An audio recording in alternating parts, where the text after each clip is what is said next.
पक्की बात है। अच्छा, मैंने स्पेशली उसको इसमें किया ये था कि पहले हमें उसमें नंबर्स इनपुट करने थे, बट क्योंकि बहुत सारे बच्चे मैसेज कर करके मतलब कह रहे थे कि भाई सर उसमें राउंडिंग ऑफ की वजह से हमारा आंसर गलत आ रहा है, क्योंकि वो एक पॉइंट भी इधर उधर होता है तो वो आंसर गलत करता है। तो फिर मैंने सोल्यूशन ऐसा किया था कि आपको एमसीक्यूज दे दिए थे। तो अब ऑनवर्ड्स जब भी होगा तो मैं आपको एमसीक्यूज दे दूंगा ताकि आपके आंसर राउंडिंग ऑफ की वजह से मसला ना करे। क्लियर है? अच्छा भाई, हमने कल डेट सिक्योरिटीज को शुरू किया था, पर अब मुझे एक बात बताना। अच्छा, पहले एक बच्चे का सवाल आ गया, सर फेस वैल्यू में ट्रांजेक्शन कॉस्ट भी कॉस्ट है, पर उस पर IRR क्यों लगता है? देखो भाई, फेस वैल्यू मेरी जेब से गया हुआ पैसा है, ट्रांजैक्शन कॉस्ट भी मेरी जेब से गया हुआ पैसा है। मैं तो ये कहता हूं हसन अब्दुल्ला कि भाई मैंने total capitalization face value plus transaction cost की है। अब मैं ये देखता हूं कि भाई ये जो पैसे हैं जो मेरी जेब से आज लगे हैं, ये पैसे पे कितना रिटर्न मिलेगा। तो मैं कहता हूं मुझे रिटर्न उतना नहीं मिलेगा जितना मिलना चाहिए, उससे कम मिलेगा। तो इसलिए मेरा IRR क्या होता है? कम होता है, क्योंकि मैं अपने लगाए गए पैसे पे रिटर्न देखता हूं तो वो रिटर्न एक्चुअल में कम है। तभी मेरा इफेक्टिव रिटर्न क्या था?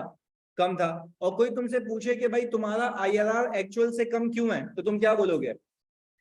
एडिशनल कॉस्ट की वजह से। तो एडिशनल कॉस्ट की वजह से जब मेरा IRR रिड्यूस हो चुका है तो मेरी इनकम भी क्या आएगी? कम आएगी। और डेफिनेटली उस इनकम के कम रिकॉर्ड होने का रीजन एक ही है, आपकी ट्रांजैक्शन कॉस्ट। ऐसा ही है भाई। यानी ओवर द पीरियड मैंने जब अपने कैरिंग अमाउंट के ऊपर IRR लगाया तो मेरी इनकम कम से रिकॉर्ड हो रही थी ओवर द पीरियड 3 सालों में। क्लियर है हसन अब्दुल्ला? सेट है जी। इसलिए हम कैरिंग अमाउंट पे लगाते हैं IRR। ओके, कल की क्लास तक तो सर हमने डेट सिक्योरिटी शुरू की थी, उसका एक सवाल किया था। अपने पास हेडिंग डाल दें, concept of premium in debt securities. Concept of premium in debt securities.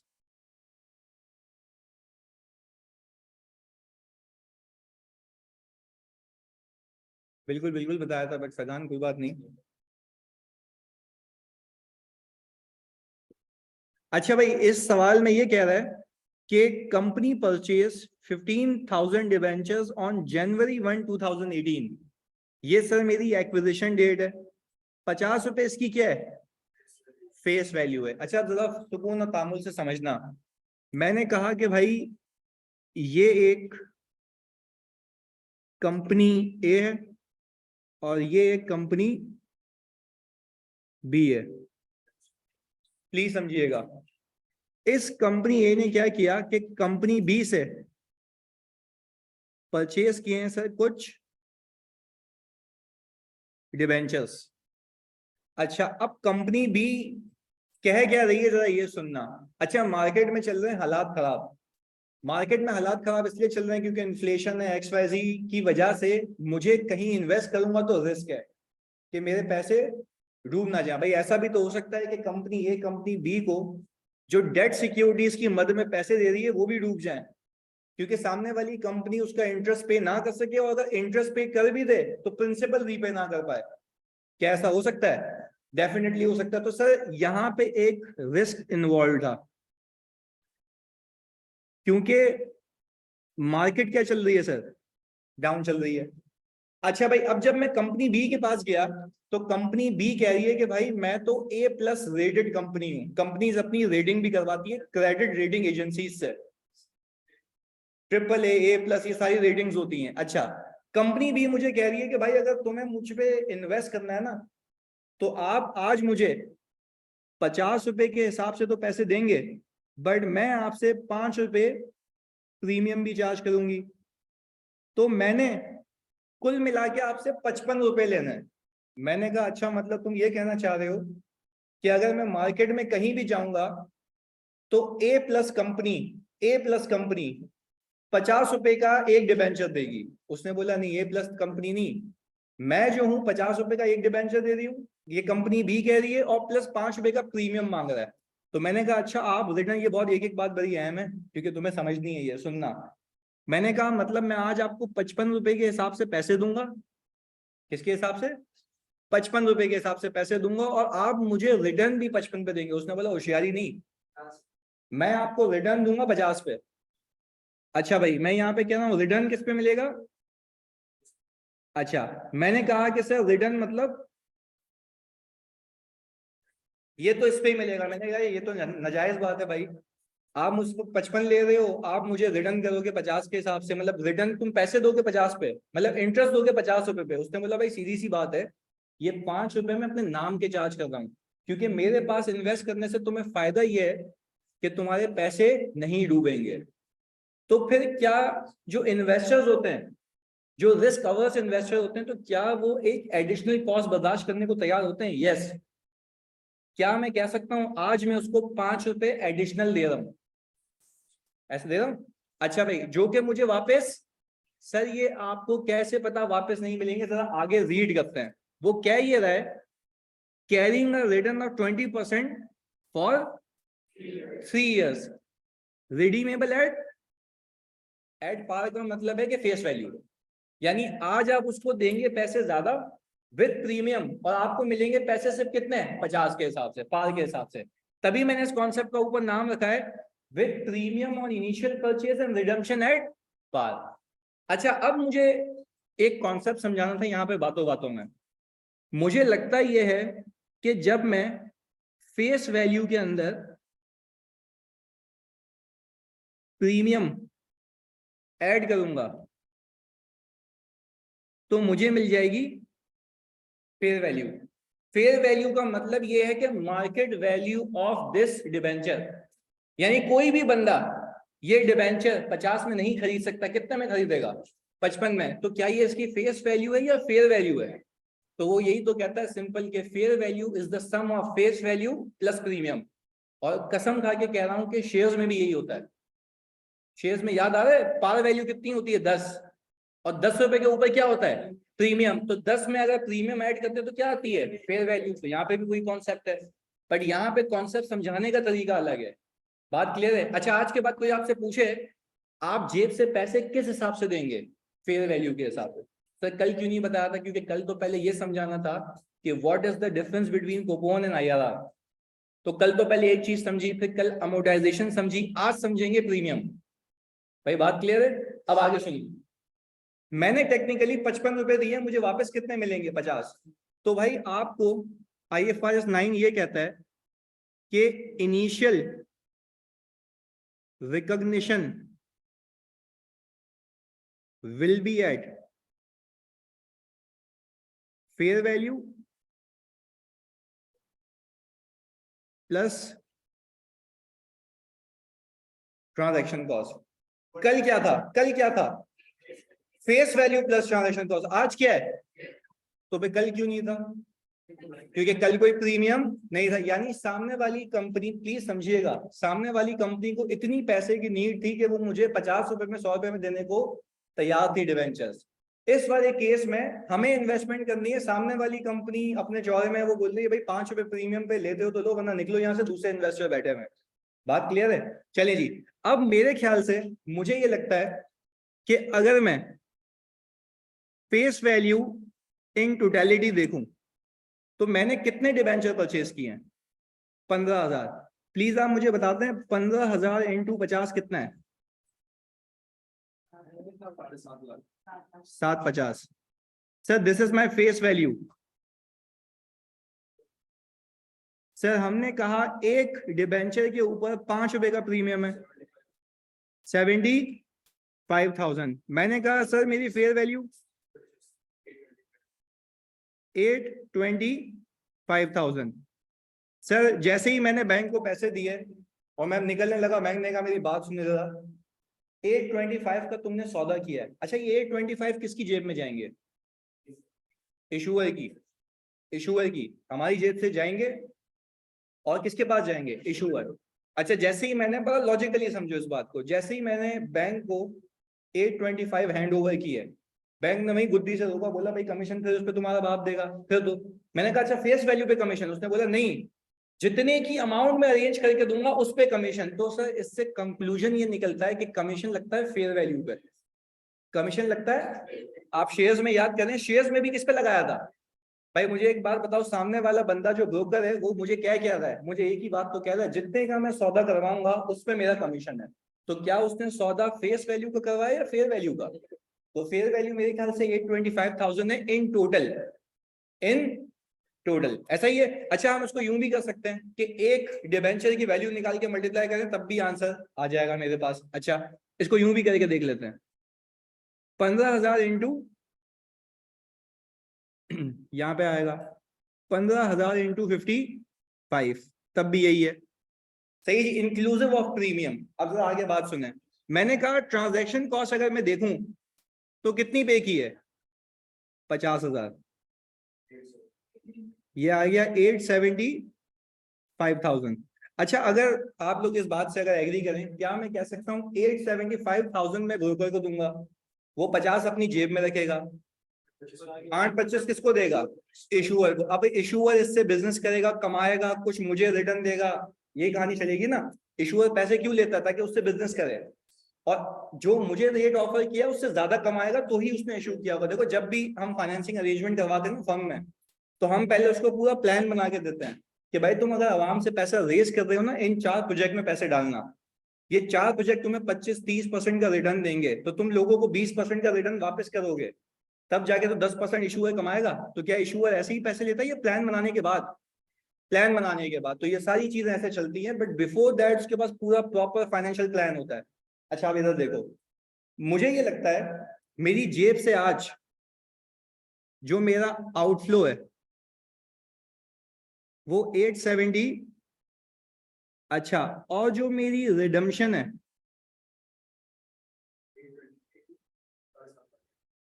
इस बात से अगर आप एग्री करें तो रिडम्पशन फेस वैल्यू पे, आपको नहीं लगता कि यहां से यहां तक के सफर में मैंने कुछ एडिशनल कॉस्ट बियर की है। कल की क्लास में एडिशनल कॉस्ट सिर्फ ट्रांजैक्शन कॉस्ट थी, आज प्रीमियम भी है। तो सर ये तो मैंने बातों बातों में आपको सिखाया कि जब आप कुछ अपनी जेब से एडिशनल पे करते हो ना, तो वो सिर्फ आज के बाद ट्रांजैक्शन कॉस्ट नहीं है, प्रीमियम भी है। क्योंकि आज जो आपने प्रीमियम दिया है वो कल आपको वापस नहीं मिलेगा। अब मैं आपसे ये पूछता हूँ, आपने जेब से कितने एडिशनल लगाए, 2 कॉस्ट, पहला 75,000, दूसरा 50,000, एक 25। यानी सर मैं कह सकता हूं इस सवाल में कि एक 25 इज माय एडिशनल कॉस्ट। अच्छा अब तुमसे सवाल क्या है मेरा, तुमसे सवाल ये है, पहले ये देखो, पहले ये देखो, मैं जिससे पूछूंगा वो बताएगा ना, तो बिल्कुल चुपचाप एक में समझ के जवाब देना है। मैंने कहा कैरिंग अ रिटर्न ऑफ 20%, ये 20% क्या है, कौन रेट है। चले जी, जानी जल्दी से मुझे बताओ मेरा IRR क्या 20% होगा या कम होगा, क्यों,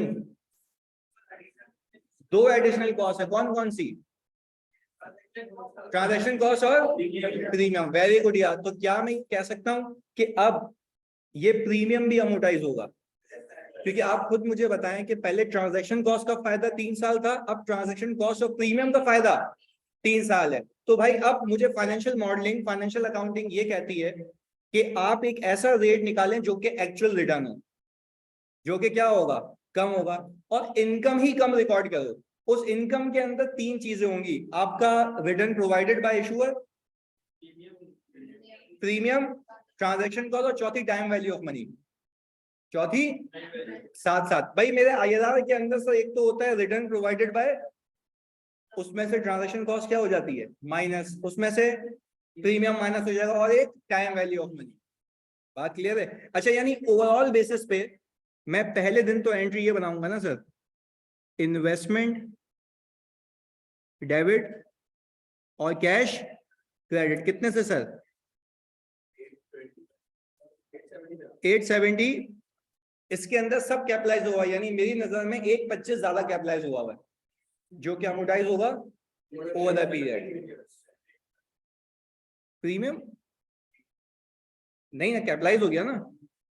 इनिशियल रिकॉग्निशन देखो मैंने क्या लिखा है, fair value plus transaction cost, capitalize होता है ना। अच्छा भाई पहले तो कॉपी करने से पहले मुझे सिर्फ एक चीज बताओ, तुम लोग मुझे पता है बता भी सकते हो, अगर इस सवाल के अंदर प्रीमियम नहीं होता तो IRR 12% होता है या इससे ज्यादा होता है, अब समझ गए, सर ज्यादा होता। क्यों, क्योंकि आपकी सिर्फ एक एडिशनल कॉस्ट होती, तो ये डेफिनेटली ज्यादा होता। पर क्या एग्जाम में मुझे IRR निकालने की टेंशन होगी या गिवन होगा, गिवन होगा, आपको पंचायत नहीं करनी है। चलिए फोकस होकर इसको कॉपी करें यहाँ तक, फिर हम इसको आगे लेके चलें।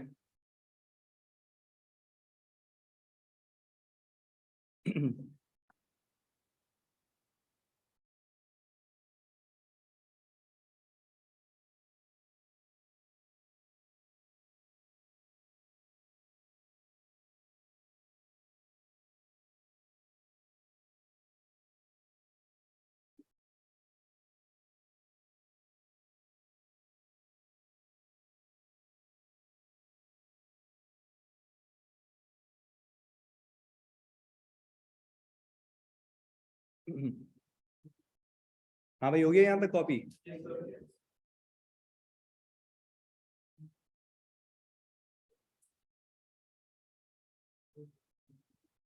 फेस वैल्यू बिल्कुल बताएगा वो। अच्छा, जैसे एक बच्चे ने सवाल किया यहाँ पे कि क्या सर फेस वैल्यू हमेशा 50-100 यही अज्यूम करेंगे या खुद बताएगा? फेस वैल्यू खुद बताएगा। ये डिटरमाइन करता है इशूअर कि फेस वैल्यू कितनी है।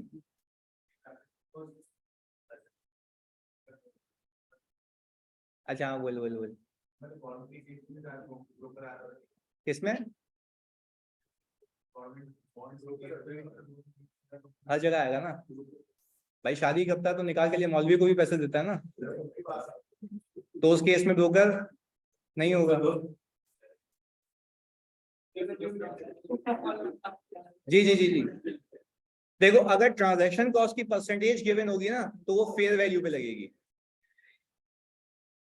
हाँ, फेयर वैल्यू। अच्छा, ये लिख लें प्लीज अपने पास, अगर ट्रांजैक्शन कॉस्ट की परसेंटेज गिवन होगी तो वो किस पे लगेगी? फेयर वैल्यू पे। फेयर वैल्यू पे ट्रांजैक्शन कॉस्ट फेयर वैल्यू पे।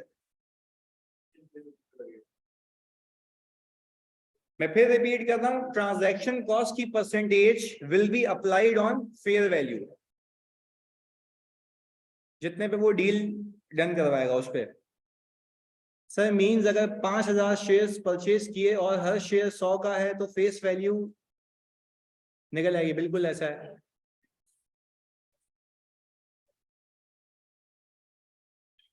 पर यहाँ पे शेयर्स की बात नहीं कर रहे हम फैजान।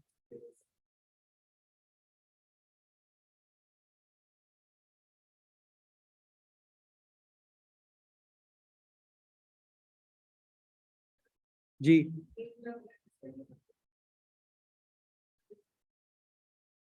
इक्विटी सिक्योरिटीज में दो मॉडल थे, fair value through OCI, fair value through PNL. यहाँ पे कितने मॉडल हैं? अभी हम सीख रहे हैं पहला, अमोर्टाइज कॉस्ट। कब आएंगे ये पूछ रही हो ना? अच्छा देखो, एक सवाल अच्छा है, सुनो यानी सब सुनना। इन्होंने कहा कि सर जब हमने इक्विटी सिक्योरिटी सीखी तो वहां पे तो आपने बताया था दो मॉडल्स हैं, fair value through OCI, fair value through PNL. दो मॉडल्स थे, हमने सीख के साइड में करके पास पेपर भी कर लिया सीए फाइनल का। सही है जी। दूसरी चीज में आ गया डेट सिक्योरिटीज पे। मैंने कहा यहाँ पे कितने मॉडल? तीन, amortise cost, fair value through OCI, fair value through. हम कौन सा सीख रहे हैं? अच्छा, मैंने अब तक ये नहीं बताया कि अमोर्टाइज कॉस्ट पे कब आएंगे। वो तो सिर्फ एक कंडीशन की गेम है ना, वो तो मैं सिखा दूंगा। अब इनका सवाल ये है कि इक्विटी सिक्योरिटीज के अंदर अमोर्टाइज कॉस्ट क्यों नहीं है? क्या इक्विटी सिक्योरिटीज में इंटरेस्ट होता है? कुछ अमोर्टाइज होगा या वो कांस्टेंट रहती है? वो सिर्फ मार्क टू मार्केट होती है ना, तो there is nothing to amortize. चलो अच्छा, मुझे एक बात बता, चलो अभी मैं तुम्हारी बात को यहाँ पे गलत साबित कर देता हूँ। बोलते सर उसमें भी तो प्रीमियम होता है, क्या उसमें कोई डेजिग्नेटेड टाइम होता है कि तुम्हें कोई वापस करेगा या तुम खुद कर सकती हो? तो खुद ही बेच सकते हो ना, तो there is no period specified for amortization. यहाँ पे 3 साल तो मतलब 3 साल, तो वो अमोर्टाइज होगा 3 सालों में, क्योंकि यहाँ पे इंटरेस्ट इन्वॉल्व है, वहां पे इंटरेस्ट इन्वॉल्व नहीं। क्लियर है? दोनों में ये फर्क है। इट मीन्स कि अब हम जब टोटल इंटरेस्ट निकालेंगे तो वहां ट्रांजैक्शन कॉस्ट के साथ प्रीमियम भी बिल्कुल ऐसा ही है। चलें जी भाई, ये हो गया यहाँ पे। इसको कॉपी कर लें, पहली एंट्री को।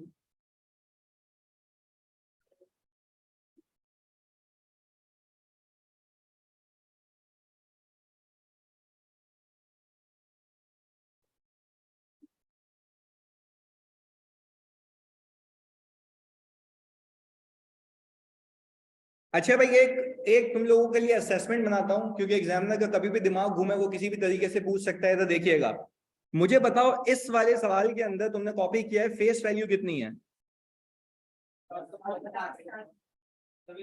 सामने वाला बंदा मुझे कह रहा है मैं आपको इस पे रिटर्न दूंगा, कितना परसेंट? 20% फॉर कितने ईयर्स? कितना आया अमाउंट? 450। अच्छा, क्या आप इस बात पे एग्री करते हैं कि मैं अगर 450 3 सालों में घर लेके जाऊंगा तो मेरा परसेंटेज वाइज रिटर्न 20% होगा? अगर मैं कितने घर लेके जाऊं पैसे? 450। क्योंकि देखो आज मैंने जो पैसे इन्वेस्ट किए हैं वो तो मुझे वापस मिल जाएंगे ना। देखो एक बात याद रखना क्लैरिटी के साथ, जो पैसे लगा रहा हूं और वो वापस मिलेंगे, that is not my income, वो तो प्रिंसिपल की रिकवरी है। इनकम क्या होती है? Over and above. क्या मैं कह सकता हूं ओवर एंड अबव अगर मैं 450 घर लेके जाऊं तो मेरा परसेंटेज वाइज रिटर्न 20% होगा? पर क्या ऐसा है या मैं इससे कम घर लेके जाऊंगा? अच्छा, इसको कमाने के लिए, इसको कमाने के लिए बहुत फोकस होकर सुनना, इसको कमाने के लिए मैंने एक इंकर की ट्रांजैक्शन कॉस्ट। अच्छा, वो कितने का? और मैंने कहा एक मैंने प्रीमियम एक्सपेंस 70, ये कितना आ गया?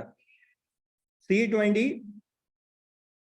अगर मैंने एग्जाम में, देखो ये तरीका है एग्जाम में अपने आप को चेक करने का, अगर मैंने अकाउंटिंग चेक करनी है कि मैंने सही की है, तो मेरे 3 सालों की इनकम का total will be equal to 325,000। अब एक बच्चा लेटा हुआ घर पे सोच रहा है कि सर ये माइनस क्यों किया है? ये मैंने असेसमेंट की है सर, यहाँ पे तो ऐड किया ना, देखो बच्चे रट्टा लगाते हैं, सर यहाँ पे ऐड कर रहे हैं वहां पे माइनस कर रहे हैं। भाई ये अकाउंटिंग कर रहा हूँ, वहां पे हिसाब किताब कर रहा हूँ। अकाउंटिंग में मैंने क्या कहा, जो भी पैसे पे करोगे सब क्या कर देना? कैपिटलाइज। जो भी पैसे पे करोगे सब क्या करना? कैपिटलाइज। मैंने कहा मैंने प्रीमियम भी कैपिटलाइज किया, ट्रांजैक्शन कॉस्ट भी कैपिटलाइज की। तुम लोग मुझे बताओगे इस, अच्छा मैंने दिए कितने? 750। 750 के ऊपर 75 अलग दिए, 50 अलग दिए, वापस कितने आएंगे? 750। कितने नहीं आएंगे? 125। तो मैं भी तो यही कह रहा हूँ कि 125 मेरा एक्सपेंस है। तो सर फिर आप ये बोले ना अभी क्यों कैपिटलाइज कर रहे हैं? भाई क्योंकि मुझे इसको एक्सपेंस आउट करना है कितने सालों में? 3 सालों में। तो मैंने कहा आज कैपिटलाइज करूंगा, 3 सालों में एक्सपेंस आउट हो जाएगा। तो जब मैं इनकम की असेसमेंट करूंगा तो मैं बोलूंगा नॉर्मल इनकम 450 आएगी, 50,000 ट्रांजेक्शन कॉस्ट के नाम पे जाएंगे और 125 प्रीमियम के नाम पे जाएंगे, 75 प्रीमियम के नाम पे जाएंगे, तो मेरे पास नेट कितने आएंगे? पर क्या मैं कह सकता हूं मेरा आईआरआर जो है, इंटरनल रेट ऑफ रिटर्न, उसके अंदर ये 325 खुद ब खुद एम्बेड हुआ हुआ है।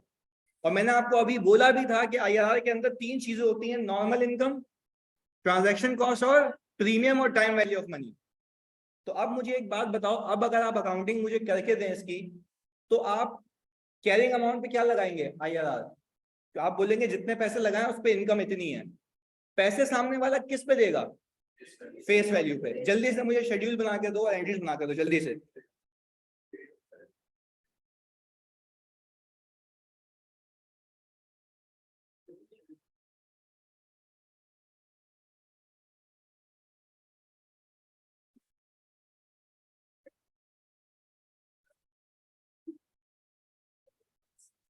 यस, अभी एक क्वेश्चन देख लो। 3 years I think ji.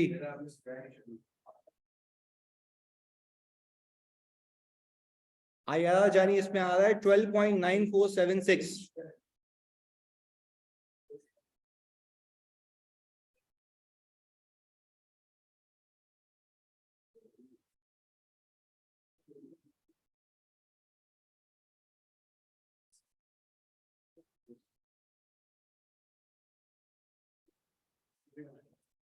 Entries भी बनानी है बिल्कुल।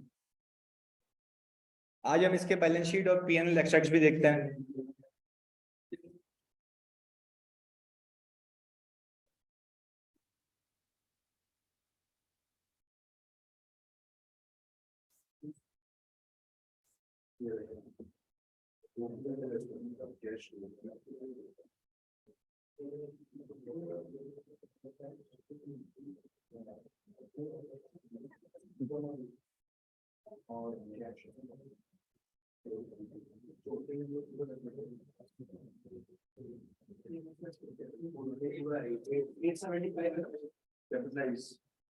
एट 75। डन। बिल्कुल कूपन फेस वैल्यू पे लगेगा। देखो सिर्फ एक चीज याद रखना आगे के लिए भी, कूपन रेट वो रेट है जो एग्री किया गया किससे, इशुअर से। तो वो तो सिर्फ रिटर्न उस पे देगा जो फेस वैल्यू है, बस वो अपनी जगह कभी चेंज नहीं करेगा। हो गए 3 साल।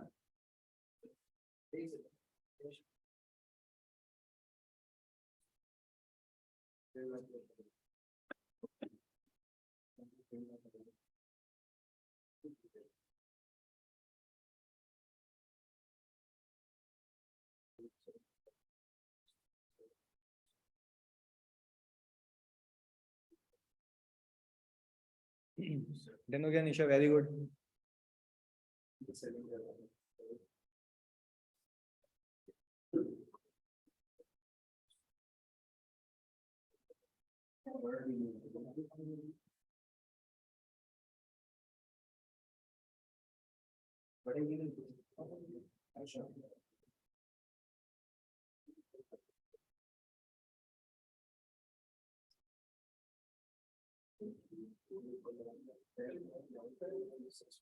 आ जानी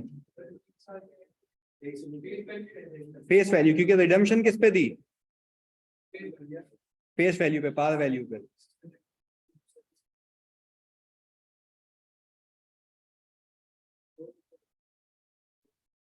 जेब से डाल दे तो निकाल ले। ये लो जी सवाल।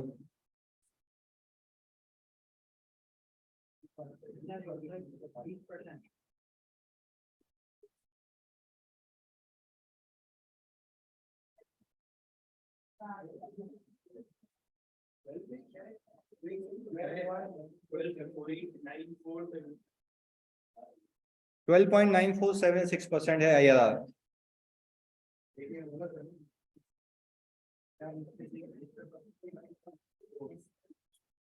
अच्छा भाई पहला साल इधर, क्योंकि टाइम सेविंग, क्योंकि वैसे टाइम कंज्यूम होगा तो मैं खुद लिखूंगा। इधर देखो, ओपनिंग है 875,000, उसके ऊपर पहले साल आपने इंटरेस्ट बुक किया 113292 का, और आप पैसे लेके आए 1,50,000, ऐसा ही है। अब मुझे एक बात बताएं, पहला साल मुझे ये रिप्रेजेंट कर रहा है कि 1,50 में लेके आया, पैसे लाया ज्यादा, इनकम मैंने कम रिकॉर्ड की। कोई मुझे बताए इनकम कम रिकॉर्ड करने की लॉजिक क्या है? क्योंकि इसके अंदर कुछ एक्सपेंस नेट हुआ है, तो जो एक्सपेंस नेट हुआ है वो मेरी इन्वेस्टमेंट के अंदर कैपिटलाइज चीज को क्या करेगा, कम करेगा। तो मैंने बैलेंसिंग फिगर इन्वेस्टमेंट को क्या किया, कम कर दिया। तो सर ये पहले साल की अमोर्टाइजेशन आ गई। अब मैं आपसे ये पूछूं कि पहले साल के आखिर में मेरी इन्वेस्टमेंट कितने पे कैरी हो रही होगी? 838,292। आप बोलेंगे सर ये कौन से मॉडल पे कैरी हो रहा है अमोर्टाइज कॉस्ट? तो अगर मैं आपसे रिक्वायरमेंट में, ये एग्जामिनर आपसे रिक्वायरमेंट में पूछे what will be the amortise cost at the end of 2018, 838,292, तो हमें उस चीज को भी कवर अप करना है। अच्छा मैं बोलूं what will be the interest income in 2018, 12,13,292। अच्छा वो बोले what will be the receipt of coupon, 150। And what is the difference between the receipt and your interest? Amortization. तो ये आपने जार्गन्स याद रखने एग्जाम के अंदर ताकि ये नहीं भूलो। क्लियर है? अच्छा भाई अगर मैं पूछूं पहले साल के आखिर में अमोर्टाइज कॉस्ट कितनी है, तो आपका जवाब आना चाहिए 838,292। बैलेंस शीट बनाएंगे, इन्वेस्टमेंट लिखेंगे और ये अमाउंट चिपका देंगे। अच्छा दूसरे साल बैलेंस शीट में अमाउंट कितनी आएगी? मुझे समझ नहीं आ रही है कम कैसे हो रही है, अमोर्टाइजेशन हो रही है, वेरी गुड। अच्छा तीसरे साल के आखिर में कितनी आएगी? सर 0 आएगी। तीसरे साल के आखिर में 0 आएगी क्योंकि आप 750 वापस ले आओगे। तो आखिरी एंट्री में देख लो 750 ये बनेगी। जो आपने पैसे इन्वेस्ट किए थे ना, अब वो रिडीम हो जाएंगे कितने पे? 750 पे। एग्री भी कितने हुए थे? 750 पे, क्योंकि जो आपने एडिशनल पे किया था वो 3 सालों में एक्सपेंस के नाम पे कब गया, इंटरेस्ट इनकम में नेट हो गया है। क्लियर है भाई? प्लीज को कॉपी कर लेना भाई एंट्रीज को।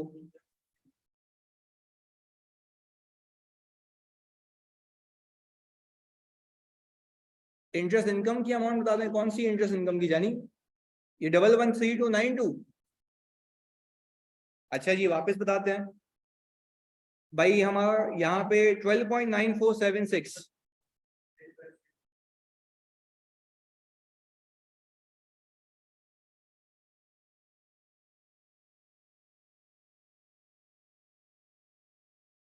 क्लियर है? हसन अब्दुल्ला देखो ऐसे निकला है, ये IRR मैंने अप्लाई किया है अपनी इन्वेस्टेड अमाउंट के ऊपर, यानी मैं इतने पैसे आज लगाऊं तो मैं इतनी कमाई करूंगा 3 सालों में, तो मैंने इसलिए इसके ऊपर रेट लगाया है।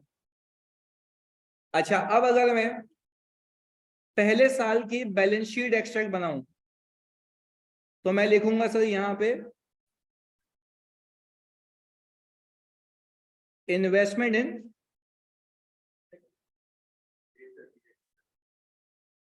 डेट सिक्योरिटीज कितनी आएगी, 838,292। सिंपल, 1 साल बाद ये इन्वेस्टमेंट बचेगी। हम ना क्लियर है? आयशा क्लियर हो गया ये? और हसन अब्दुल्ला, ये तो हमारी लॉजिक पहले से ही डिवाइस है ना कि हम IRR लगाएंगे। अच्छा फिर मैं पूछता हूँ, नाम मुझे फिर भी पता है, कितने लोगों ने क्विज नहीं किया कल वाला? भाई काहे, क्यों नहीं करते? देखो मैं और कुछ मसला नहीं है, और कुछ मसला नहीं है, तुम खाली एक चीज मेरी बात को समझो, जो कॉन्सेप्ट मैं क्लास में, तुमने भी नहीं किया है, देखो जो कॉन्सेप्ट मैं क्लास में करवाता हूँ ना, वो उसकी फर्दर टेस्टिंग है। तुम कभी भूल ही नहीं सकते, मैं तुम्हें गारंटी देता हूँ कि भाई अगर तुमने कुछ टाइम पे किए हैं, देखो तुम पाइल अप करोगे तुम्हारा मसला है, ये हैबिट तुम अगर आज डेवलप नहीं करोगे तो मैं ऑफिस में बड़ी मुसीबत होने वाली है, क्योंकि अब ऑफिस जो हमारी टेक्नोलॉजी की तरफ जा रहे हैं ना, तुम्हारी सोच है कि एक ही बंदे के ऊपर 10,000 काम है, क्योंकि टेक्नोलॉजी को यूज करने वाले, देखो जॉब्स तो रिडेंडेंट हो रही है ना टेक्नोलॉजी की वजह से, पर जिसको टेक्नोलॉजी को यूज करना आता है उसके ऊपर काम 3 टाइम ज्यादा हो गया है। तो आई डोंट नो तुम लोग कैसे मैनेज करोगे, पर तुम्हें अपने टाइमली प्रोग्रेस को मॉनिटर करना है। भाई मैं तुम्हें ये अपने पर्सनल एक्सपीरियंस से बता रहा हूँ, बात को समझो। पाइल अप करोगे आगे जाके तो तुम ये बोलोगे कौन सा सब्जेक्ट उठाऊं या ड्रॉप करूं।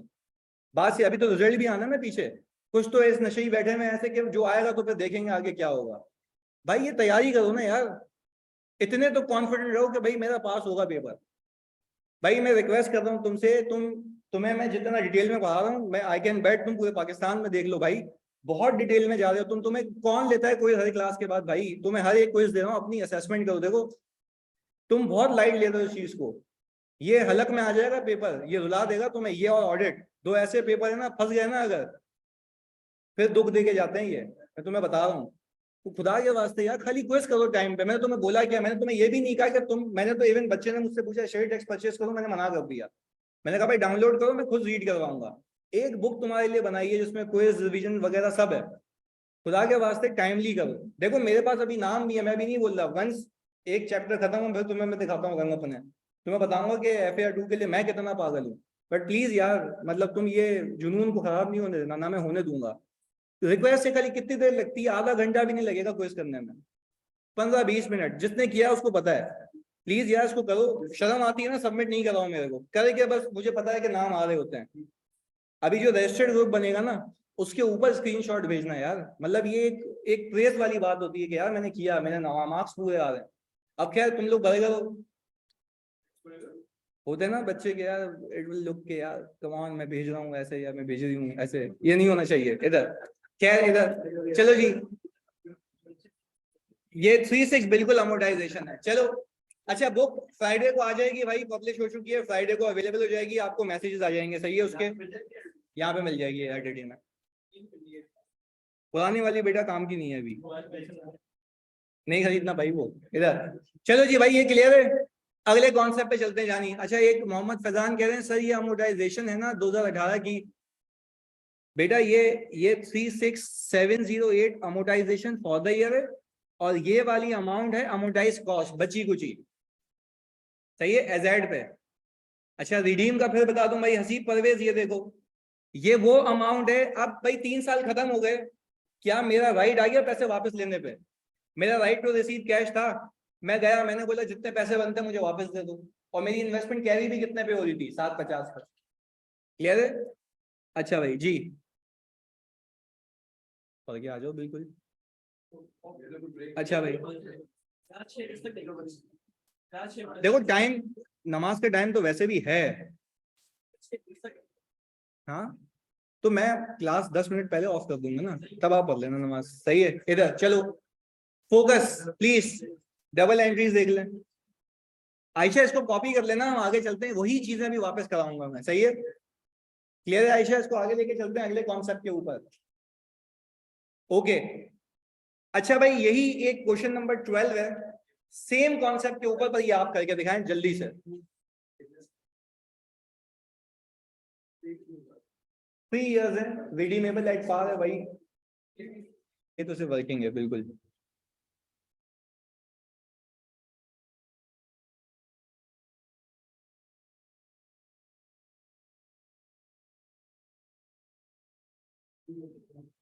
बिल्कुल यही है सोनिया, बिल्कुल सही। हो गया सर, 12 लाख मिल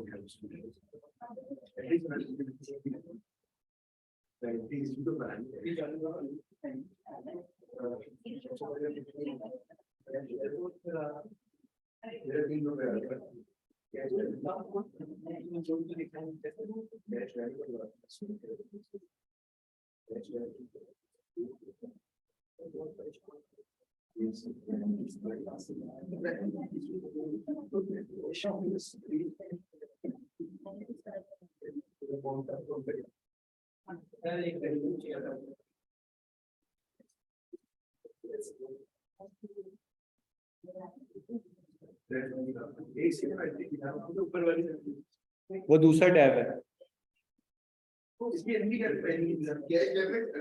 इनकम क्रेडिट होगी, इन्वेस्टमेंट अमोर्टाइज होगी ना, इन्वेस्टमेंट कम होगी ना।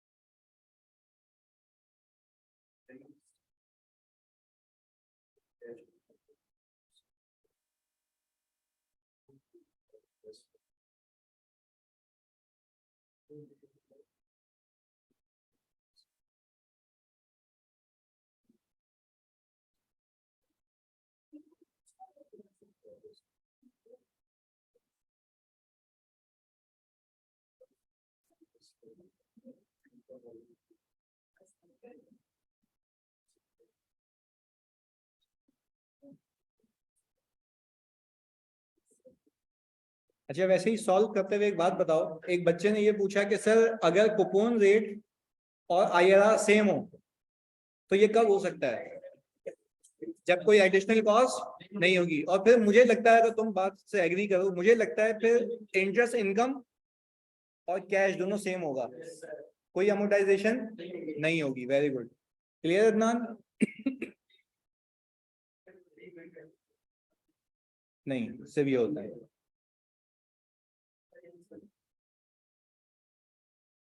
सही है अदनान?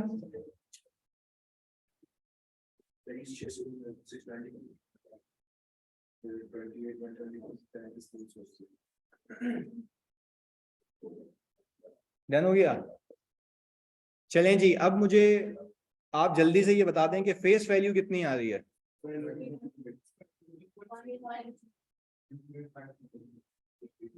1.2 मिलियन। अच्छा, प्रीमियम आ गया 1.2 मिलियन का 5%,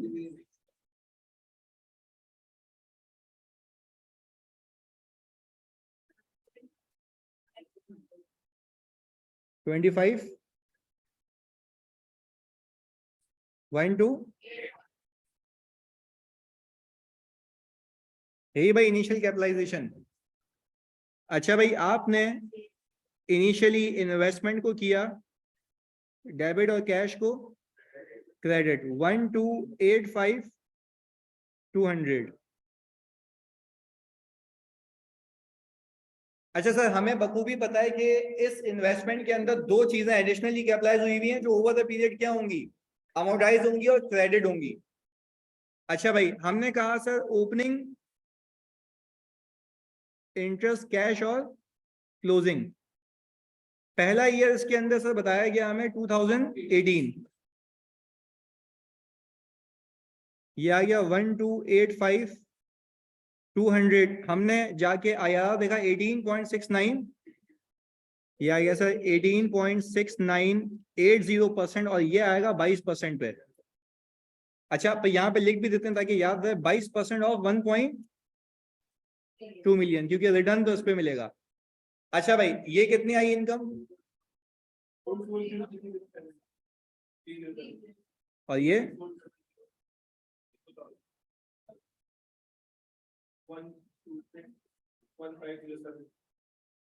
1261507,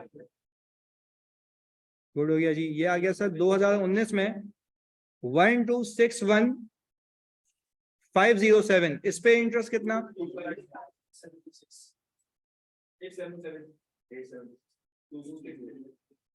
ये सेम रहेगा,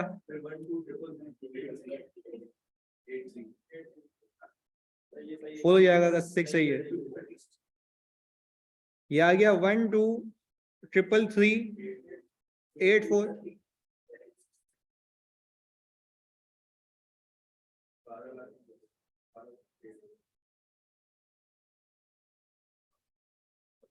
यही है, एग्जैक्ट यही बचा।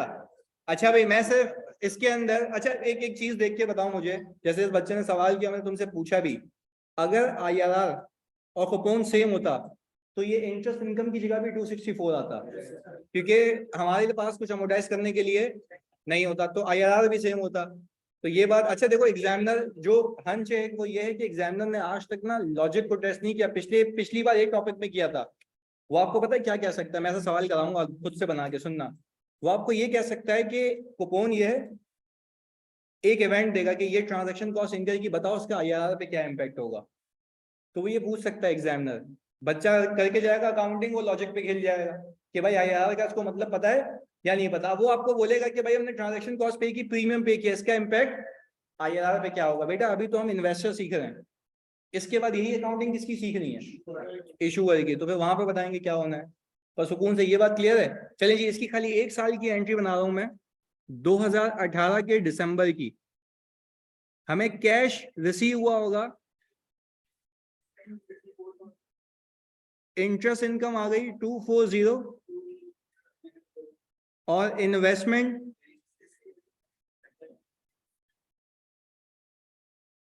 अच्छा भाई हमने कहा ये इन्वेस्टमेंट हो गई होगी क्रेडिट, सर ये अमोर्टाइजेशन 1 साल की जो कैपिटलाइज हुआ हुआ था, यहाँ तक कोई इशू। अच्छा अब एक मतलब खुशी की बात ये है कि अब आप ना अमोर्टाइज कॉस्ट के सारे पास पेपर कर सकते हैं इन्वेस्टर के पर्सपेक्टिव से, पर हम एक साथ करेंगे सारे, सही है जी। अब इसको अगले कॉन्सेप्ट पे लेके चलते हैं। मैंने ब्रेक किया हुआ ना, मैंने कहा सारी चीजें कैरी फॉरवर्ड होंगी आगे। अच्छा भाई अब जरा केस का नाम देख लें, purchase at discount, redemption at par. आए जी देखते हैं। बहुत सुकून से, तुम लोगों ने बताना है ये एडिशनल कॉस्ट बिल्कुल ऐसा ही है सर, तो फिर IRR हम निकालेंगे, यानी IRR आप कभी नहीं निकालेंगे, आपने सिर्फ इम्पैक्ट बताना होगा कि IRR ज्यादा होगा या कम होगा, दैट्स इट। क्लियर है आफाक?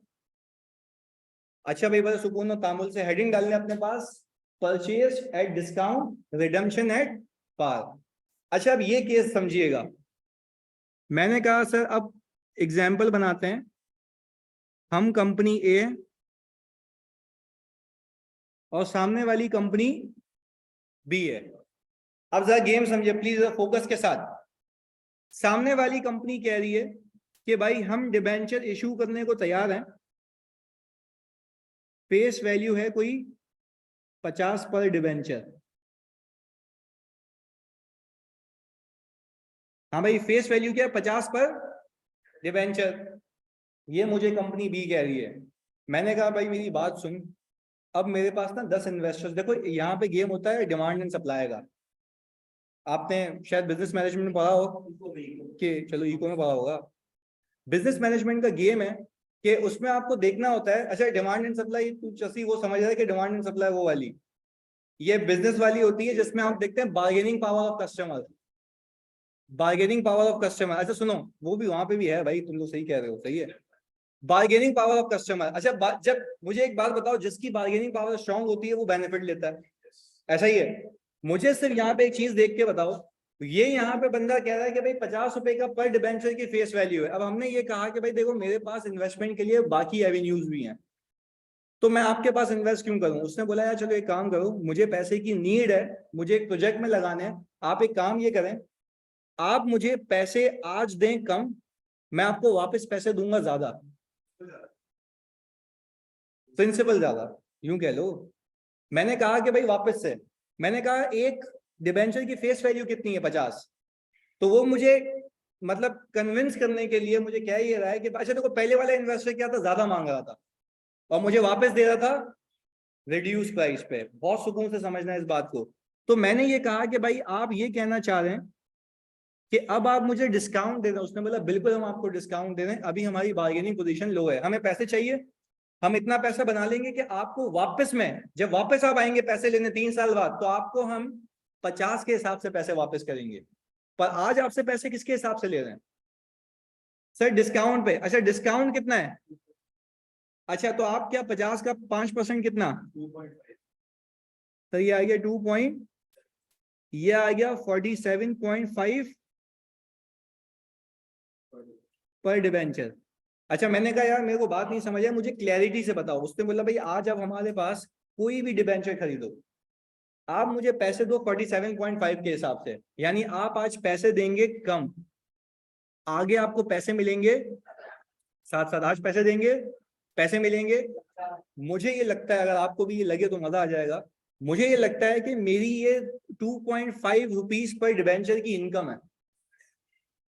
ये वाली बात नहीं बैठ रही भेजेंगे, बैठ रही है। अच्छा बात समझो, जब मैं ज्यादा पैसे देता हूं तो मेरा एक्सपेंस है, जब मैं कम पैसे दे रहा हूं और मिलेंगे ज्यादा। चलो अब मैं जिससे पूछूंगा वो जवाब देगा, यानी तू बताएगा। हाँ मुझे खाली ये बता जल्दी से, अगर मैं आज 47.5 दे रहा हूं और वापस भी मुझे 47.5 ही मिलते, तो क्या कोई मेरी इनकम है? सोच के पक्का, क्योंकि जितने पैसे इन्वेस्ट किए वही मिलेंगे, तो कोई इनकम नहीं है। अच्छा अभी इनकम है कि purchasing at discount, redemption at par, तो यानी पैसे दे रहा हूं कम, मिलेंगे ज्यादा। अच्छा अब जरा तुम सुकून तामुल से एक बात समझो, ये जो 2.5 हमने यहाँ पे नेट किया है ना, आपको फाइनेंशियल मैनेजमेंट ये कहती है कि ये फायदा भी 3 साल का है। तो इस 2.5 पर डिबेंचर को भी ऐसे स्प्रेड करना कि ये इनकम कितने सालों में रिकॉर्ड हो।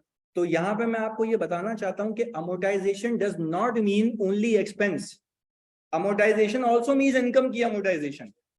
तो यहाँ पे क्या मैं 2.5 की अमोर्टाइजेशन करूंगा, पर ये एक्सपेंस होगा या इनकम? वेरी गुड, इनकम होगी। पहले बताओ यहाँ तक क्लियर ही है? अच्छा आप मुझे एक बात बताओ, यहाँ पे IRR क्या होगा? बेहतरीन यार, क्योंकि मेरी इनकम ज्यादा होगी जी। IRR 47.5 पे लगेगा, हमने जो पैसे दिए उस पे लगेगा ना। देखो मैं क्या कहूंगा शेर, अब देखो, अब एक बात समझो मेरी, आज मैंने 47.5 दिए, कम पैसे दिए, मैंने बोला अपने जो कैलकुलेटर पे मैंने IRR, कंप्यूटर पे IRR निकाला, मैंने बोला आज मैं 47.5 लगा रहा हूँ, मैं 47.5 लगाऊं, बाद में मुझे मिले 50, तो मेरी इनकम क्या है? ज्यादा है। तो हर साल मेरी इंटरेस्ट इनकम भी क्या होगी? अब तुम लोग मुझे एक बात बताओ प्लीज, अगर मुझे इनकम ज्यादा रिकॉर्ड करनी है तो मैं इसी बेस अमाउंट पे रेट क्या लगाऊंगा? तो IRR लगेगा हमेशा कैरिंग अमाउंट पे, पर वो इनकम क्या जनरेट करेगा? ज्यादा कूपन फेस वैल्यू, कूपन किस पे? फेस वैल्यू पे। अच्छा अब मेरी बात समझो क्यों इस सवाल में बेटा सिर्फ इनकम 2.5 नहीं है, कूपन अलग है। अब जरा इसको और तुम्हारे लेवल पे आके समझाता हूँ। सामने वाले ने मुझे 20% का कूपन ऑफर किया, कितने का? अच्छा 20% का कूपन जब उसने मुझे ऑफर किया, तो अगर मैं नॉर्मल इनकम कमाऊंगा तो मेरी जेब में 20% नहीं आएगा, इससे ऊपर कमाऊंगा तो मेरा IRR ज्यादा हो जाएगा। तो क्या यहाँ पे इन एक्चुअल मैं सिर्फ नॉर्मल इनकम कमा रहा हूँ या अबव नॉर्मल इनकम? अच्छा वो अबव नॉर्मल इनकम है किस वजह से? डिस्काउंट की वजह से, जो कि अमोर्टाइज होगा कितने सालों में? जैसे एक्सपेंस आपका IRR को रिड्यूस कर देता है, वैसे एडिशनल इनकम IRR के इंक्रीज कर देगी। बात क्लियर है? अभी देखते हैं इसको, इफेक्टिव रिटर्न ज्यादा होगा, बिल्कुल ऐसा ही है। 2.5 पे हर ईयर, वेरी गुड। देखो उसने बच्चे ने बिल्कुल सही कहा, सुनो इधर, बच्चा ये कह रहा है कि सर 2.5 पर डिबेंचर पे हर साल कुछ ना कुछ इनकम रिकॉर्ड होगी। 2.5 पे हर साल पर किसके जरिए रिकॉर्ड होगी? IRR के जरिए। अच्छा एक बच्चा बोले सर मैं स्ट्रेट लाइन पे कर दूं, क्योंकि IRR के अंदर एक और चीज है, टाइम वैल्यू ऑफ मनी, तो वो इंक्लूसिव ऑफ दैट है। भाई बात क्लियर है? अच्छा इसको आगे लेके चलते हैं, इधर देखो, 20,000 डिबेंचर परचेज किए हैं जनवरी 1 पे, 50 ईच फेस वैल्यू है। मुझे डिस्काउंट कितने का मिला, रिटर्न कितने का है? अगर मैं यहीं पे रुक जाऊं ना, तो प्लीज सुनो इधर मेरी बात, मेरा IRR 25% नहीं होगा, इससे ज्यादा होगा। 25% नहीं होगा इससे। अब मैं आपसे रिक्वेस्ट ये कर रहा हूँ, जरा फोकस होके देखिएगा, पर मेरा IRR देखो 19% आ रहा है। यानी अच्छा, अगर मैं ये बात कहूँ समझ आ गई ना, तो मतलब समझो गेम ऑन है, तुम लॉजिकली चल रहे हो। सुनो, क्या मैं कह सकता हूँ कि मेरे डिस्काउंट का बेनिफिट मेरा ट्रांजैक्शन कॉस्ट खा गया? यानी हाँ, कुछ हद तक सही कह रही है, पर मेरी एडिशनल एक्सपेंस ज्यादा है और एडिशनल इनकम, तो ओवरऑल मेरी इनकम कम है। भाई बात समझ आ रही है? अब देखो, मेरे लिए बड़ा आसान था, मैं आता क्लास में बोलता IRR चपका आंसर आ रहा था, कि IRR की लॉजिक समझ आ रही है कि कैसे वो मूव हो रहा है, किस फैक्टर की वजह से मूव हो रहा है। ये इसलिए है क्योंकि जब एग्जाम में कल को रेट गलत लगेगा ना, तो आपको अंदाजा होगा नहीं यार मैंने कुछ गलती की है। क्लैरिटी है यहाँ तक? चले जी, फोकस। अब मैंने ये कहा सर मेरी फेस वैल्यू जी डिस्काउंट की वजह से तब सेम हो सकता है जब आपके पास ट्रांजैक्शन कॉस्ट और वो दोनों सेम हो जाए, तब हो जाएगा। अच्छा भाई मुझे बताओ डिबेंचर कितने, जल्दी से जानी। 20,000 डिबेंचर है, एक कितने का? 50 का। कितना आ गया ये? 1 मिलियन। अच्छा, सामने वाला मुझे रिटर्न कितने पे देगा? 1 मिलियन पे, जो उससे सौदा हुआ है। अच्छा, पहले वो अपने ही बार्गेनिंग पोजीशन का फायदा उठा रहा था, अब हम उठा रहे हैं बार्गेनिंग पोजीशन का, क्योंकि अब हम बोलेंगे भाई हम आपको पैसे देंगे कम, आप रिटर्न मुझे इस पे ही दोगे। बात सीधी है। अब हमने ये कहा डिस्काउंट 5% ऑफ फेस वैल्यू, कितना आ गया? माइनस कर दें? अच्छा, क्या इस बात पे यकीन रखते हो कि 50,000 रुपए, 50,000 रुपए की इनकम रिकॉर्ड होगी 3 सालों में? किसके जरिए? IRR के जरिए। अच्छा, आइडियली ये होता अगर कहानी यहां खत्म हो जाती, पर कहानी यहां खत्म नहीं हुई, एक्सटेंड हुई है। इसने कहा कि भाई आपने ट्रांजेक्शन कॉस्ट पे की है कितनी, ये ऐड करूं उसमें 1125,000, ये कैपिटलाइज किया है। अच्छा, अगर मैं यहाँ पे आपको असेसमेंट बना के दूं, बहुत फोकस होके देखना है यहाँ पे, इनकम असेसमेंट, तो मुझे कोई तुम में से ये बताए कि मेरी नॉर्मल इनकम कितनी है। सर नॉर्मल इनकम है 1 मिलियन पे 25% फॉर 3 साल, 25% है 750। तुम लोग प्लीज मुझे गाइड करो, क्या मैं कह सकता हूं, क्या मैं कह सकता हूं कि 750 अगर मेरी जेब में जाए 3 सालों में, तो मेरा रिटर्न 25% है। पर क्या मैं कह रहा हूं मेरे पास डिस्काउंट इनकम भी है? अगर मैं इसको डे 1 पे रिकॉर्ड कर लूं, नहीं कर सकते, क्यों? क्योंकि सर इसका बेनिफिट कितने सालों का है, तो स्प्रेड भी 3 सालों में होगा। अच्छा भाई, फिर मैंने कहा ये कि भाई इन दोनों को कमाने के लिए ट्रांजैक्शन कॉस्ट इंकर की है, जो आज कैपिटलाइज की है, वो कितनी है? 175,000। ये कितना आ गया? अच्छा, अब आपके सामने है हालात वाकयात जो है, वो ये है कि 750 कमा रहा हूं या इससे कम कमा रहा हूं? तो इससे कम कमा रहा हूं, तो मेरा रिटर्न भी, तो परसेंटेज भी, तो क्या IRR कम है ज्यादा है? कम है, और होना भी करनी चाहिए। भाई बात की क्लैरिटी है यहाँ पे? अच्छा, अब मैंने कहा सर पहले दिन पे एंट्री बनेगी इन्वेस्टमेंट डेबिट और कैश 1125,000। अगर मैंने अकाउंटिंग सही करी 3 सालों के अंदर, तो मेरे 3 सालों में इनकम ये रिकॉर्ड होगी 625, जिसके अंदर मेरी नॉर्मल इनकम भी होगी, डिस्काउंट इनकम भी होगी, ट्रांजैक्शन कॉस्ट का एक्सपेंस भी होगा, सब नेट हो गई होना चाहिए। तो क्या 3 सालों का शेड्यूल बनाते हो? जल्दी से बनाओ, ये कॉपी कर लो, मैं सवाल दिखा रहा हूँ। ओके जी, इसके बाद वैसे ही ऑफ हो जाएगा, घर नहीं जाना क्या? तो नहीं, वो 10 मिनट मैंने बोला ना नमाज के लिए, खैर हो गई यार।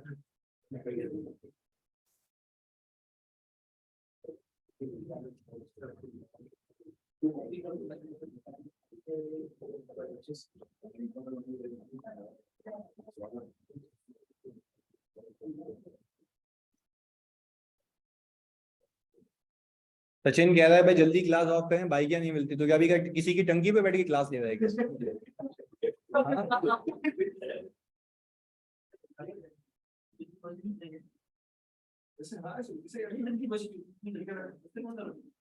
नहीं, किसी के साथ घूम रहा है ना बाइक पे।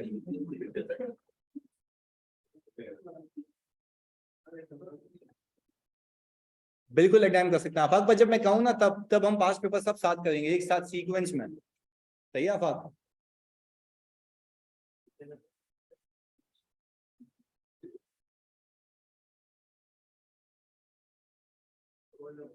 एक सेकंड सवाल।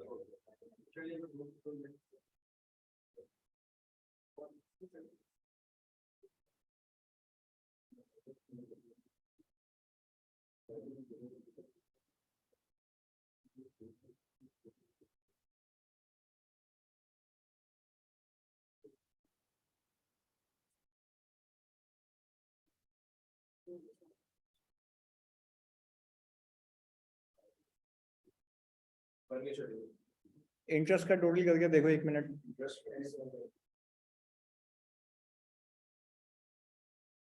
बिल्कुल 47.5 फेयर वैल्यू है, वही आ रहा है। नहीं नहीं, तुमने जल्दी कर लिया तो फायदा हो गया ना हमारा।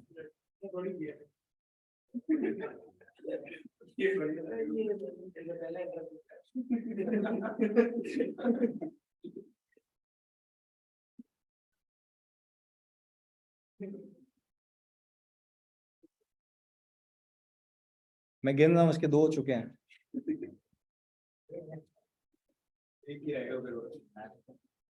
रोजा है ना तो फायदा है।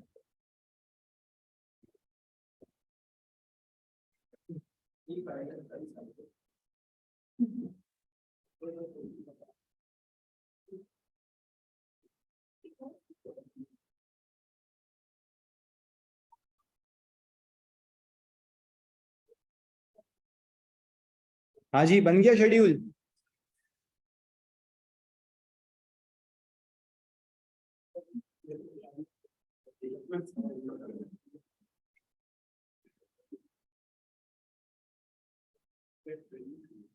बेहतरीन हो गया, आसान। ये उसका मसला नहीं है, हमेशा आया ना आपको 4-5 डिजिट में ही मिलेगा ताकि एक्यूरेसी है। कल सॉले ने 2 दिए थे ना, तो उसमें 15-20 का मसला आ रहा होगा। नहीं, वापस मैंने बोला था जा भी। भाई 15 रुपए का फर्क आ था, तो एक बच्चे ने मुझे बोला कि क्विज में अमाउंट गलत गई हुई है, तो मैंने उसको कॉल की, मैंने कहा फौरन कर दिया उसको सही कर। अच्छा भाई जल्दी से ओपनिंग,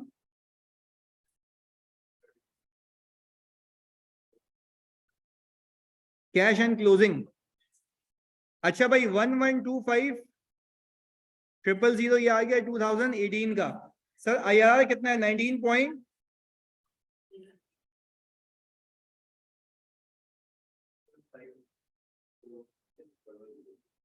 एग्जैक्ट याद है 215400।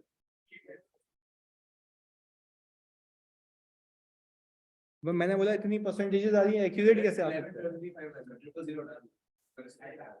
अच्छा ये आ गया सर आपका 2.5 लाख रुपए। ये कितना आया? 1090,384। अच्छा भाई 2019 में 1090,384, इस पे इंटरेस्ट कितना? 208756। सर ये आ गया आपका 2.5 लाख रुपए।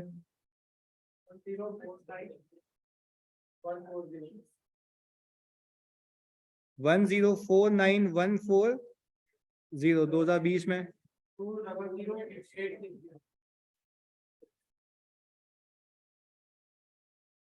आखिर में कितना आ गया? यानी सर बात वही थी कि आपने पैसे दिए थे कम और आपकी रिडेम्पशन होगी ज्यादा, पर क्योंकि यहाँ पे ट्रांजैक्शन कॉस्ट भी कैपिटलाइज हुई हुई है, इस वजह से मेरा एक्सपेंस की मिकदार उसमें क्या है? ज्यादा है। सर अगर मैं इसको सम करूं 625 ही बनता है, और मैं सिर्फ अगर 31 दिसंबर 2018 की एक एंट्री बनाऊं तो उसके अंदर से कैश हो गया डेबिट कितने से 250 से, इंटरेस्ट इनकम आ गई 215 और इन्वेस्टमेंट आपकी हो गई क्रेडिट 49346 बस 34,000 की अमोर्टाइजेशन है। अच्छा अब क्या पहले बताओ यहाँ तक के कॉन्सेप्ट क्लियर हैं? यानी से अगर मैं ये कहूँ कि इनिशियली मैं कुछ ज्यादा पे करूंगा तो वो अमोर्टाइज होगा, अगर इनिशियली मैं कुछ कम पे करूंगा तो वो इनकम के नाम पे अमोर्टाइज होगा। बात क्लियर है? यानी से अब तक बेसिक डेट सिक्योरिटी सीखा है, ट्रांजैक्शन कॉस्ट सीखा है, purchase at premium, redemption at discount सीखा है और रिडम्पशन एट पास सीखा है और परचेज एट डिस्काउंट और रिडम्पशन एट पास सीखा है। बाकी कल देखते हैं।